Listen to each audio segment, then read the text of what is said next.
ভয়ানক সব অস্ত্র আর ড্রোন বানিয়ে পশ্চিমাদের চমকে দিলেও বিমান হেলিকপ্টারের মতো উড়োযান কেন বানাতে পারে না ইরান? যে দেশের বিজ্ঞানীরা শত্রু রাষ্ট্রের ভিত কাঁপিয়ে দেওয়ার মতো তৈরিতে পারদর্শী, তারা কেন বিমান হেলিকপ্টার তৈরি করতে পারে না? এর পেছনে কারণ কি? পুরনো লক্কর ঝক্কর উড়োযানেই কেন তেহরানের সর্বোচ্চ নেতাদের চড়তে হয়? পশ্চিমা নিষেধাজ্ঞাই কি এর বড় কারণ? চলুন জেনে আসা যাক। ইরানের প্রেসিডেন্ট ইব্রাহিম রাইসি ও পররাষ্ট্রমন্ত্রী হোসেইন আমির আবদুল্লাহিয়ানি যে হেলিকপ্টার দুর্ঘটনায় প্রাণ হারান সেটি ছিল বেল 212 মডেলের। মাঝারি আকারের এই উড়োযানটিতে পাইলট সহ মোট 15 জন বসা যায়। ইরানে ইসলামী বিপ্লব হওয়ার বেশ আগেই এটি যুক্তরাষ্ট্রের একটি বিমান সংস্থা তৈরি করে। সামরিক বিশ্লেষক সেড্রিক লেইটনের বরাত দিয়ে মার্কিন সম্প্রচার মাধ্যম সিএনএন জানিয়েছে, ইব্রাহিম রাইসিকে নিয়ে বিধ্বস্ত হওয়া হেলিকপ্টারটি ছিল 60-এর দশকের। বেল 212 মডেলের হেলিকপ্টার 1976 সালে ইরানের শাহ বংশের শাসনামলের শেষের দিকে ব্যবহৃত হওয়া শুরু হয়, কিন্তু মার্কিন সামরিক বাহিনী এটিকে 1960-এর দশকের শেষ থেকেই ব্যবহার করে আসছিল।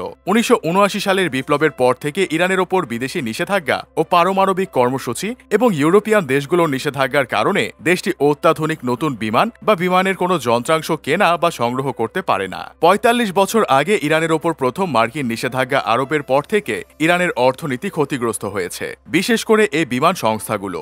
জেনেভা ভিত্তিক ব্যুরো অফ এয়ারক্রাফট অ্যাক্সিডেন্ট আর্কাইভসের তথ্যানুযায়ী 1979 থেকে 2023 সাল পর্যন্ত ইরানে 253টি বিমান বিধ্বস্ত হয়ে 3335 জন প্রাণ হারিয়েছে।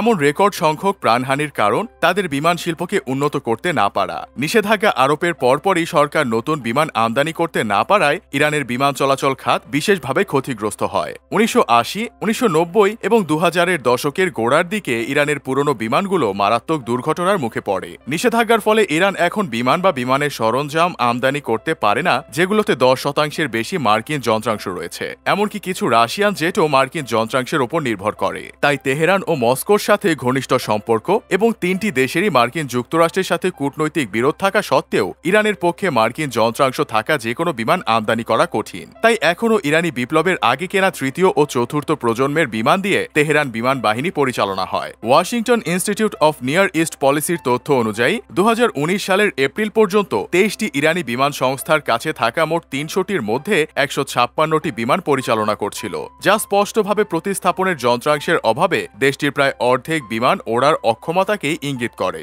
ঘন ঘন মেরামতের কারণে ইরানের বিমানের টিকিটের দাম বেড়ে যায় এবং ছোট বিমান সংস্থাগুলোর ওপর অর্থনৈতিক চাপ সৃষ্টি হয়। নিষেধাজ্ঞার কারণে বিমানগুলো মেরামতের জন্য বিদেশেও পাঠানো যায় না এবং স্থানীয়ভাবে সীমিত বিশেষজ্ঞ জনবল দিয়ে মেরামত করতে হয়। মাঝে 2015 সালে ইরান পরমাণু অস্ত্র তৈরিতে ব্যবহার হতে পারে এমন উপকরণের উৎপাদন বন্ধ করতে রাজি হলে বিনিময়ে বিমান খাতের ওপর নিষেধাজ্ঞা শিথিল করা হয়। ফলে এটি এয়ারবাস এবং বোয়িংয়ের মতো সংস্থাগুলোর কাছ থেকে বিমান কেনার অনুমতি লাভ করে। তবে 2018 সালে সাবেক প্রেসিডেন্ট ডোনাল্ড ট্রাম্পের শাসনামলে যুক্তরাষ্ট্র পরমাণু সমঝোতা থেকে বেরিয়ে গেলে নতুন করে নিষেধাজ্ঞা আরোপ হয়। এতে আরও বেকায়দায় পড়ে তেহরান।